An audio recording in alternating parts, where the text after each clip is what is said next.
आज 28 जुलाई का दिन है, जिसे वर्ल्ड हेपेटाइटिस डे के रूप में मनाया जाता है पूरे विश्व में।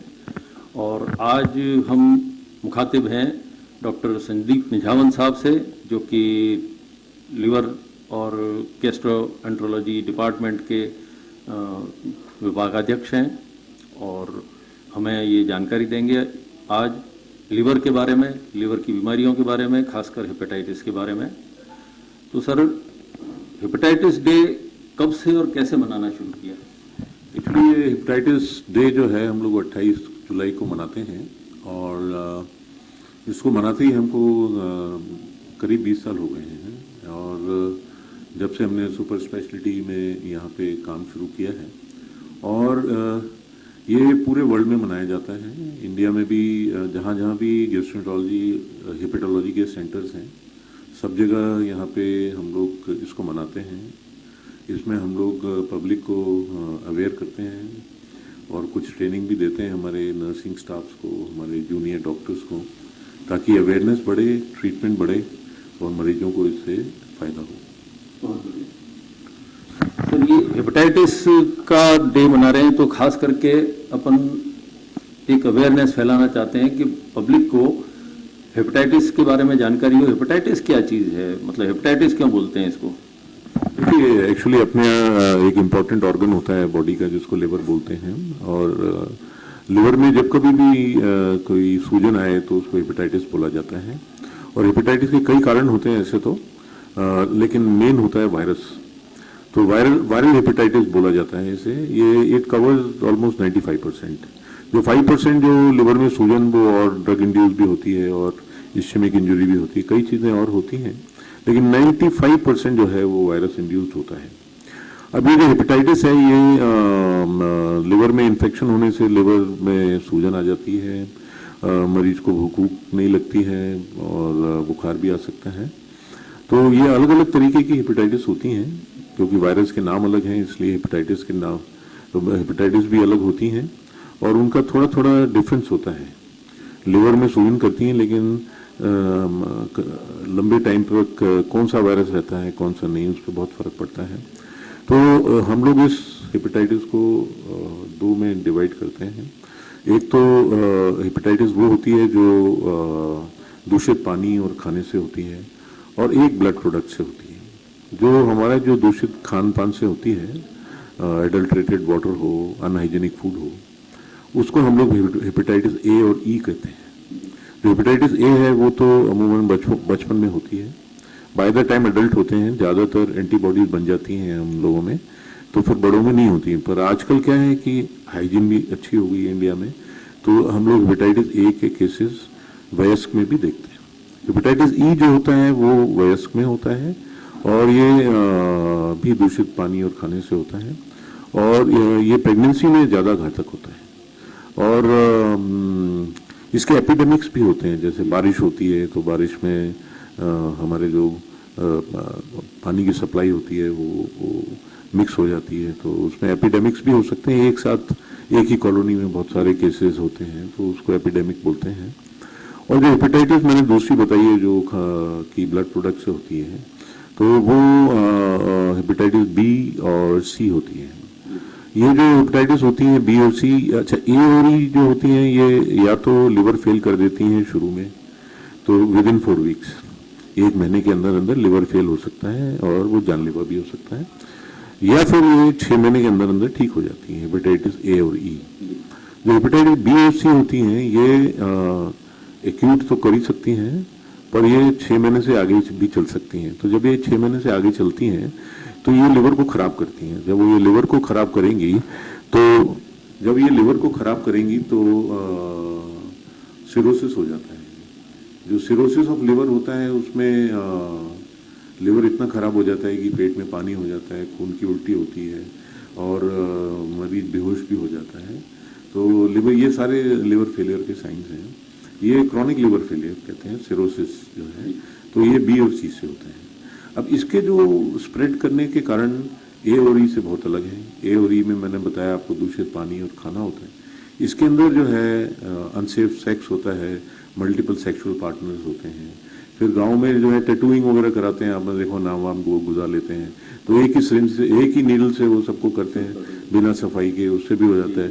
नर्सिंग स्टाफ जो है वो अनस्टेरलाइज सिरिंजेस से भी एक को इंजेक्शन लगा के उसी से दूसरे को लगा देते हैं, तो उससे भी फैल सकता है।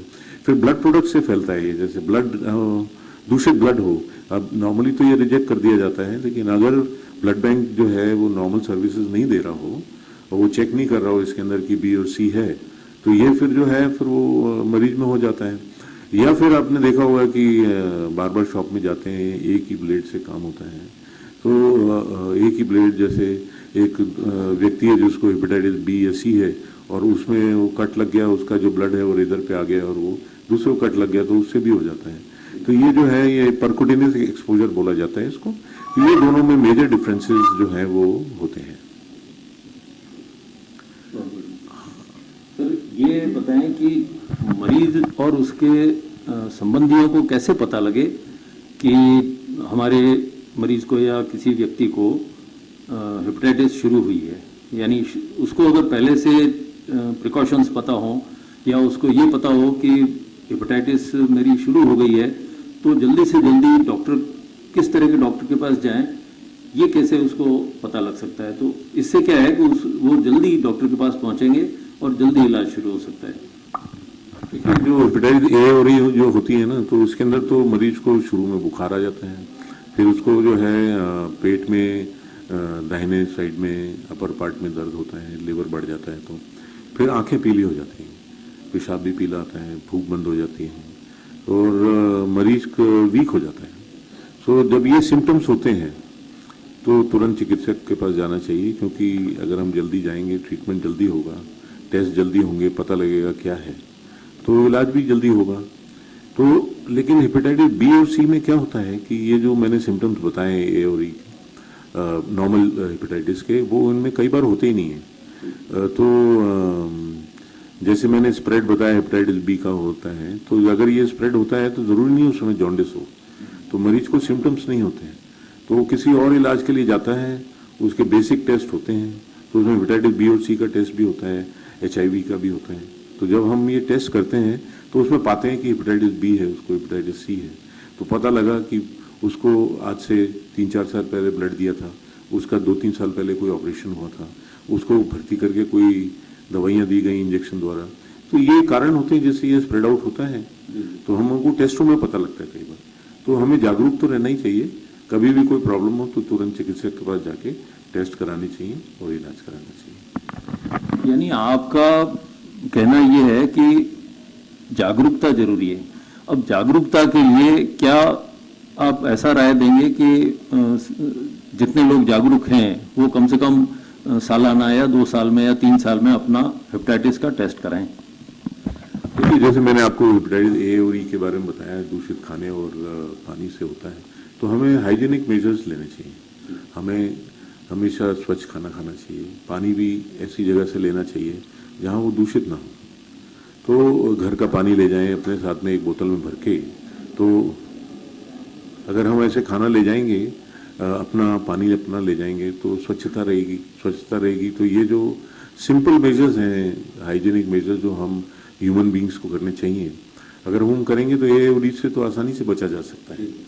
और जहाँ तक बी और सी का सवाल है, इसके अंदर देखिए हमको अनसेफ सेक्स से बचना चाहिए, हमको मल्टीपल सेक्सुअल पार्टनर्स नहीं होने चाहिए, जिंदगी नॉर्मल जीनी चाहिए हमको। और आईवी ड्रग अब्यूज भी करते हैं कुछ लोग जो हैं, वो आईवी इंजेक्शन लगाते हैं नशे के, वो भी नहीं होना चाहिए, क्योंकि वो करने से ही ये फैलता है, तो वो भी नहीं होना चाहिए। फिर कहीं हमको ज़रूरत हो कि हमें कोई टेस्ट भी करा रहे हैं, तो हमेशा डिस्पोजेबल सिरिंज का इस्तेमाल होना चाहिए। अगर डिस्पोजेबल सिरिंज गाँव में नहीं है तो फिर वो प्रॉपरली उबले हुए पानी के अंदर स्टेरलाइज किया हुआ हो। तो ये सब अगर हम जागरूक रहेंगे, हमें पता है कि किससे स्प्रेड हो रहा है। अब टैटूइंग करा सकते हैं, लेकिन वो स्टेरलाइज नीडल हो, डिस्पोजेबल नीडल हो, उससे हो सको। गांव में जो है कान छिदवाते हैं, नाक छिदवाते हैं, तो वो भी प्रॉपर नीडल, प्रॉपर इंस्ट्रूमेंट हो, जो कि अनहाइजीनिक नहीं हो, वो हमको सारे ध्यान में रखना चाहिए। और जो भी ब्लड प्रोडक्ट्स वगैरह भी बीमारियों में काम आते ही हैं, बार बार ब्लड भी लगाना पड़ता है हमको, तो अगर वो प्रॉपरली टेस्ट किए हुए ब्लड प्रोडक्ट्स हो, ब्लड अगर प्रॉपरली अगर टेस्ट किया हुआ हो, तो फिर ये बीमारियां नहीं होंगी। तो prevention is the best policy. अगर हम किसी चीज को प्रिवेंट कर पाए तो ट्रीटमेंट लेने की जरूरत कहाँ है, मतलब। और मैंने आपको जैसे BOC में बताया कि जानलेवा एक्चुअली लिवर फेल हो जाता है, और इतना लिवर फेल हो जाता है कि उसके अंदर सिरोसिस हो जाता है। फिर उसके अंदर जो है हेपेटोसेलुलर कार्सिनोमा, लिवर का जो कैंसर है, उसका मेन कारण हेपेटाइटिस बी है। अगर हम टेस्ट करते हैं हेपेटाइटिस कैंसर के पेशेंट में तो 90% पेशेंट में हेपेटाइटिस बी मिलता है। तो उसको पुराना लिवर में हेपेटाइटिस बी पड़ा हुआ है और बाद में उसको लिवर कैंसर हो जाता है।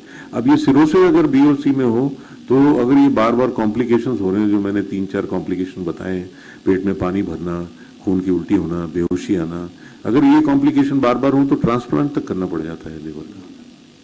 तो बहुत मुश्किल काम है सर। अभी आप ऐसा सजेस्ट करेंगे कि जो जागरूक लोग हैं वो कम से कम 5 साल में एक बार हेपेटाइटिस बी का और इसका टेस्ट कराएं? मतलब कोई एक ऐसा क्राइटेरिया बना हुआ है कि जिसके आधार पे कोई व्यक्ति निश्चिंत हो सकता है कि हाँ भाई मुझे हेपेटाइटिस बी या A या C या कोई भी नहीं है? देखिए, हेपेटाइटिस बी जो कि काफ़ी घातक भी हो जाती है, और मैंने आपको बताया लिवर कैंसर का भी कॉमन कारण है ये। इसका तो वैक्सीन अवेलेबल है, मतलब जैसे बच्चों को टीके लगते हैं तो आजकल ये यूनिवर्सल इम्यूनाइजेशन प्रोग्राम में भी ले लिया गया है हेपेटाइटिस बी के टीके को। बहुत सस्ता टीका आता है, 40-50 रुपए का टीका है, और ये 3 बार लगता है। जैसे अभी लग गया, फिर 1 महीने में, फिर 6ठे महीने में। तो 3 डोज अगर किसी को कंप्लीट हो गई है तो ऑलमोस्ट लाइफ लॉन्ग उसकी प्रोटेक्टेड इम्यूनिटी रहती है। और इसका जो एफिकेसी है वो 99% है। तो अगर किसी वैक्सीन का 99% अगर एफिकेसी है तो हम पूरी जिंदगी हेपेटाइटिस बी से बच सकते हैं। तो एक तो वैक्सीनेशन होना जरूरी है। हमें जागरूक रहना चाहिए कि हमारे घर में हमको, हमारे घर वालों को, हमारे बच्चों को, सबको हेपेटाइटिस बी का वैक्सीन लगा या नहीं। वो तो बचपन में ही लग जाता है। बचपन में ही लग जाता है।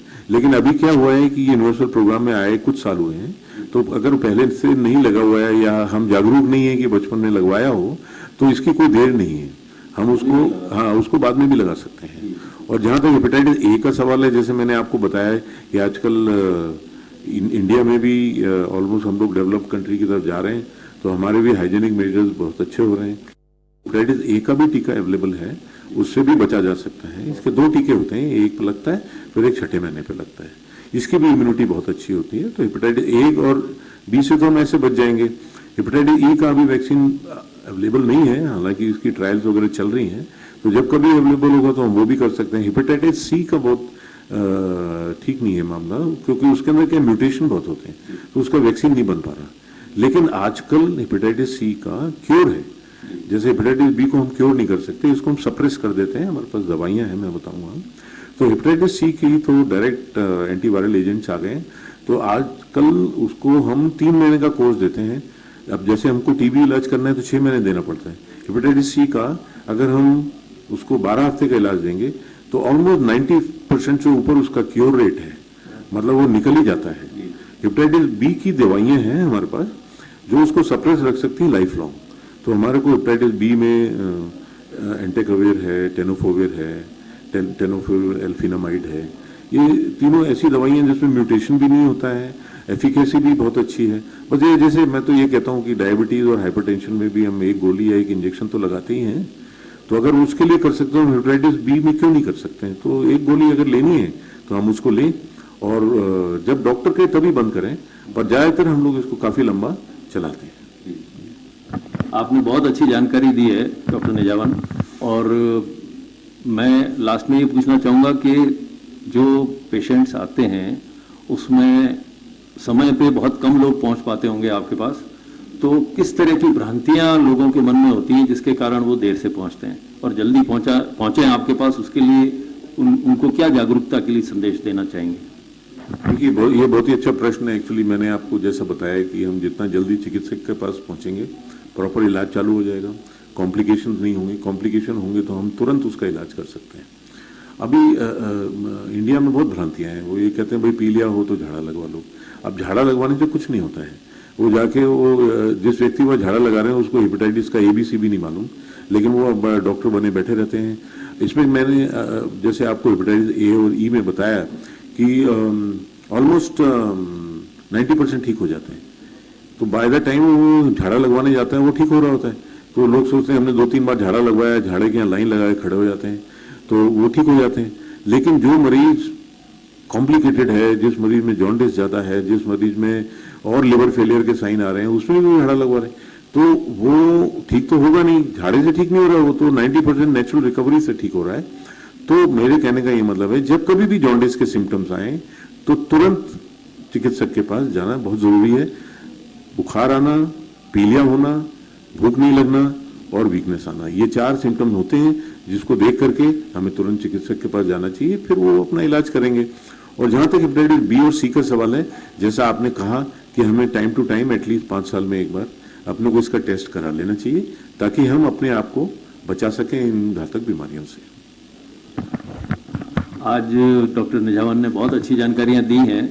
आशा करते हैं कि सभी लोग इसका लाभ उठाएंगे।